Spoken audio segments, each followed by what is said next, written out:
दोस्तों, सुहेल अफरीदी जो कि वज़ीर आला KPK हैं, वो बड़े ही तुंदो तेज़ बयानात हुकूमत के ख़िलाफ़ दाग रहे हैं और वफाकी हुकूमत और उनकी पूरी कैबिनेट को जो है वो आड़े हाथों ले रहे हैं और वो मिस्टर इमरान खान के साथ मुलाकात करना चाहते हैं। 1 महीना बीत चुका है तकरीबन और उनकी मुलाकात जो है वो जनाब साबिक़ वज़ीर आज़म मिस्टर इमरान खान से नहीं हो पा रही है, जिसकी वजह से वो काफ़ी जो है नाराज़ हैं हुकूमत वक़्त से। उन्होंने जनाब अली वज़ीर आज़म साहब को भी रिक्वेस्ट की थी कि उनकी मुलाकात जो है वो उसके साबिक़ा प्राइम मिनिस्टर से करवाई जाए और वज़ीर आज़म साहब ने उनकी दरख्वास्त पर गौर खोज करने के लिए 2 दिन वक़्त मांगा था, लेकिन मौसूफ़ इतने बेसब्र निकले कि अभी 2 दिन का टाइम फ्रेम गुज़रा भी नहीं था कि उन्होंने जनाब अली वज़ीर आज़म के ख़िलाफ़ महाज़ खड़ा कर लिया और ना सिर्फ वज़ीर आज़म साहब के ख़िलाफ़ महाज़ खड़ा किया बल्कि सारी कैबिनेट को आड़े हाथों लेना शुरू कर दिया और इतने तेज़ और तुरश बयानात जारी करना शुरू किए जो कि उनके यानी दायरा इख्तियार में नहीं आते थे। हालांकि वो सिर्फ़ एक सूबे के वज़ीर आला हैं, ना कि वो इस मुल्क के पूरे के प्राइम मिनिस्टर हैं। उनको चाहिए था कि वो सब्र व तहम्मुल से काम लेते और वज़ीर आज़म साहब को बार बार रिक्वेस्ट करते, इस तरह कानून के दायरे में रहते और अखलाकियत के दामन को थामते हुए वो वज़ीर आज़म साहब को दरख्वास्त करते, तो उनकी मुलाकात जो है वो साबिक़ prime minister mister Imran Khan साहब से हो जाती। लेकिन वो भी जज्बात का शिकार हो गए और तेज़ बयानात और तुरश बयानात की रोह में बहने शुरू हो गए। नतीजा क्या निकला, अब तक उनकी मुलाकात जो है वो जनाब साबिक़ वज़ीर आज़म इमरान खान साहब से नहीं हुई और वो सारी रात अडयाला जेल के बाहर बैठे रहे हैं। और दूसरा, उन्होंने हाई कोर्ट को दरख्वास्त करने की कोशिश की कि हाई कोर्ट के जो चीफ़ जस्टिस साहब है वो उनसे मुलाकात करें, लेकिन उन्होंने भी साफ इनकार कर दिया है कि वो जनाब सुहेल अफरीदी साहब से इस वक्त कोई मुलाकात नहीं कर सकते, चूँकि उनका जो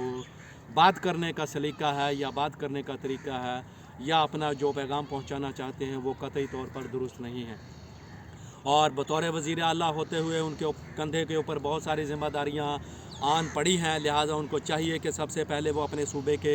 लॉ एंड ऑर्डर को मेंटेन करे। वहाँ पर बहुत ज़्यादा शोरत पसंदी और फसाद है, वहाँ पर दहशत गर्दी परवान चढ़ रही है। और दूसरा, उनके मुखालफिन बड़ी शद्दोमद के साथ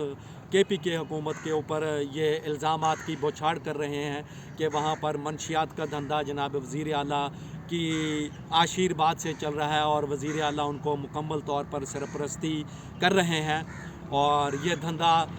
मुख्तलिफ़ किस्म के जो वज़ीर हैं और MPs हैं वो KPK में बड़े ज़ौक़ व शोर से चला रहे हैं। लिहाजा ये मुल्क के लिए जो है एक ख़ास तौर पे किसी सूरत भी खुश आइन बात नहीं है कि मुल्क के अंदर मनशियात को प्रमोट किया जाए और वो भी कोई हुकूमत उसको प्रमोट कर रही हो। लिहाजा उनको चाहिए कि वो मनशियात के धंधे से बाहर निकलें और इस मनशियात के धंधे को बिल्कुल मुकम्मल तौर पर बैन करें और ना सिर्फ इसको बैन करें बल्कि ये अपने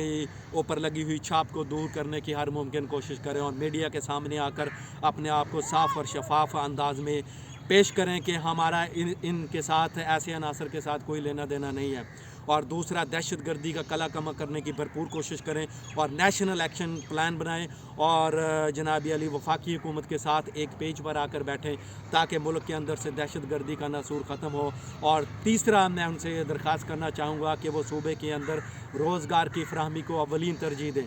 और चौथा जो है, उनसे मैं ये दरख्वास्त करूँगा कि इंफ्रास्ट्रक्चर को डेवलप करने की कोशिश करें, क्योंकि जब तक इंफ्रास्ट्रक्चर डेवलप नहीं होगा मुल्क सूबा बिल्कुल भी तरक्की नहीं करेगा और इसी तरह मुल्क के अंदर दहशत गर्दी और लॉ एंड ऑर्डर का मसला कायम व दायम रहेगा। लिहाजा